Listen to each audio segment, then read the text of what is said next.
So let's continue with a few more basic algorithms. Let's now do a few algorithms on matrices. Okay, so write an algorithm to compute the sum of two matrices.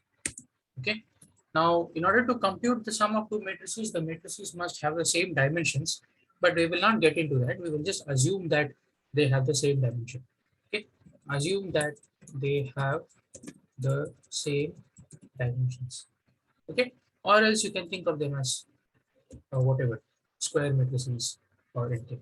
Okay, also let us assume two more things. Okay, so assume that for any matrix A, okay, and a matrix represented as this one. So we will represent a matrix whenever we declare it, we will represent it this way. Okay, it's an m by n matrix, so it's 1 to m, 1 to n. Okay, for any matrix A, of course the entry is A icon J, that is there. Let us also assume the following. Okay, A dot row length is the sorry,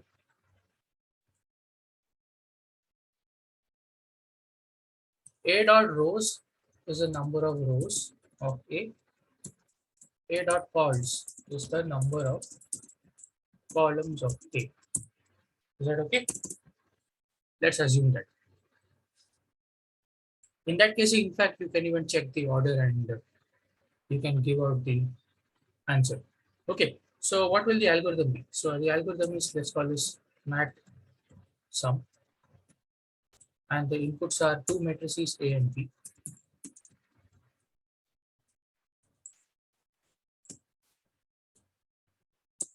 And it's not very difficult, right? So now, first of all, what do you check? So let's check, let's include the code where we check whether they have the same sizes or not. Okay, so first of all, what do we check? A dot rows and B dot rows should be the same. A dot cols and B dot cols should be the same. Then you can add the two matrices, right? So if A dot rows equal to B dot rows, we need this, and A dot cols equal to, or rather, let's first put the error. Okay, so if one of these two is not true, okay, if A dot rows is not equal to B dot rows, or A dot cols is not equal to B dot cols, okay, let us simply print an error. Okay, error, what is it? Addition not possible. Okay, let's give this error. All right, so this is an error. Else, when you say else, it means this is not true. Okay, but this was either rows are not equal or columns are not equal. So the negation of this is that A dot rows is equal to B dot rows and A dot cols is equal to B dot cols. So now A and B have the same size. So you can definitely do addition. Okay. So we create a new matrix C of what size? 1 to A dot rows times 1 to A dot cols. Right. So create a matrix. All right. And then just component wise addition, right? So for I equal to 1 to A dot rows across the columns, also across the rows, because you need to fill it for every entry. So J equal to 1 to A dot cols. What is the answer? Just Cij is equal to Aij plus Bij. Right? At each index I comma j, Cij is equal to Aij plus Bij. That's all. That is what you do for each index. So that's all you do in each of the loops. So end for completes the two loops. Once you have completed these two loops, right, you have varied across I and j all possible values, and you have made the component wise addition. The answer matrix C is ready, right? So what you do now, you just have to return it. So return C. That's it, and that completes the if part as well, right? If, else, and the remaining code. And this is the very simple code for adding two matrices. Is that all right? So let's now look at the analogous question for multiplication. Okay, so write an algorithm to compute. So, okay, anyways, we did not assume that they have same dimension. So let's remove that. To compute the product of two matrices. Right? So again, the notations are the same. Okay, and let me call this mat prod. Inputs are again two matrices. Start, stop.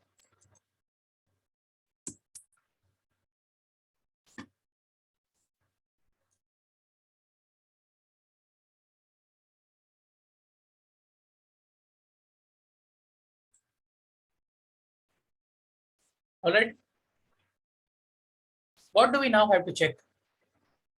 Note that if you have an m by n matrix and an n by k matrix, then you can define the product, right?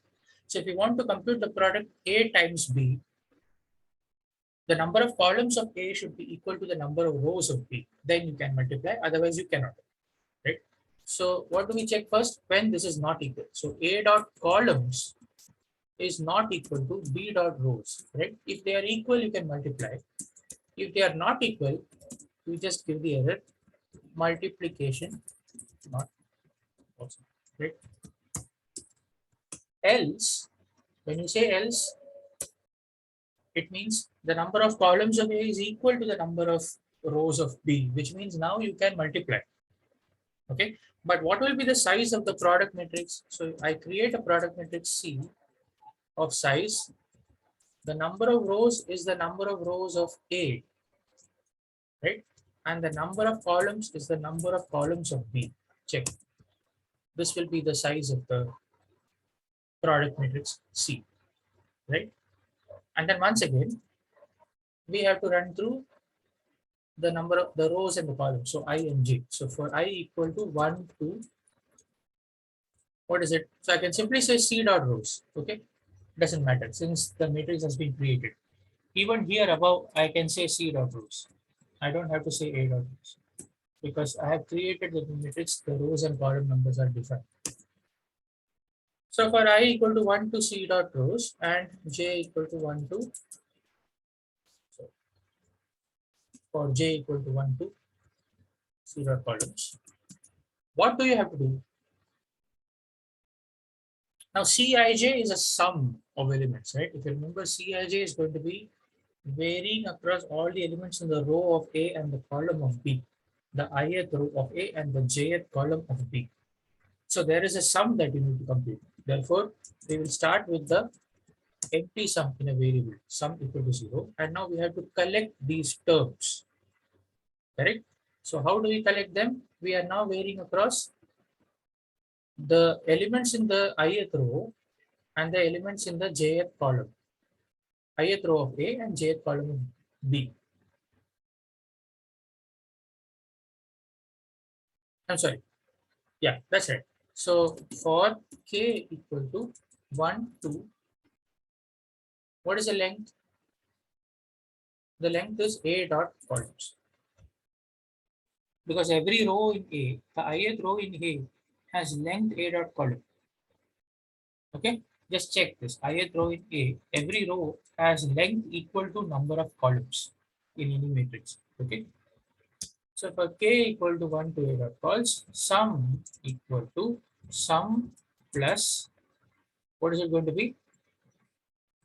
A simple product aik, right, times bkj. This is the standard summation expression for the entry of the matrix. Okay, you collect all these terms, right? Now, anyways, it's a product, so let's put them in bracket just to be safe. Even if you don't put product bracket, it's okay, but just to be safe. Okay, that is it. This will collect all the terms in the sum. So let us end the for loop. At the end of this, what do we have? The entry Cij is ready. Okay, and we do this for every I and every j. So let's close that for loops. And at the end here, every entry of the matrix C is ready, which means the matrix C itself is ready. The product matrix is ready, and we now just return the matrix. Is that okay? And that is the product C, A times B, the product. Is that okay? A few more simple algorithms for matrices. So write an algorithm to compute the transpose of a matrix.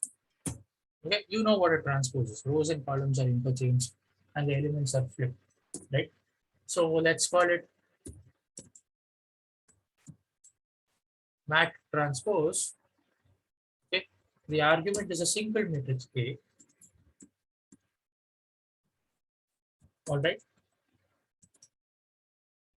Now, I hope that you are a little bit more comfortable with writing the algorithms for matrices from the above two algorithms. So let me now write down the code just as we were doing in the previous video. Let me now slowly write this code, go through it. I will not speak, just look at the steps one by one, okay, and see if you understand. And if you don't, then repeat this part. All right. So,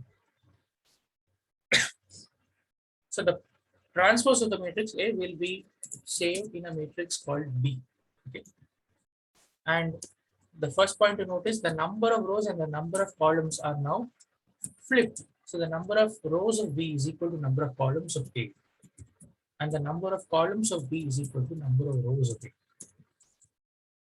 That's the main thing. That's the only important thing here. The rest of the stuff is really, really simple. So I will not really speak, just check.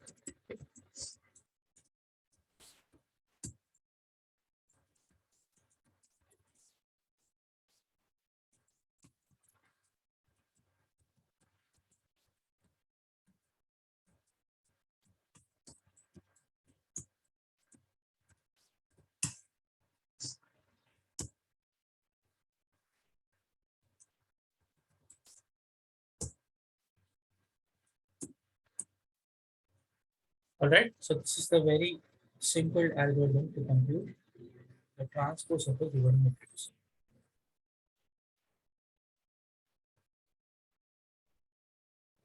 Is that okay? So let's stop here and continue in the next video.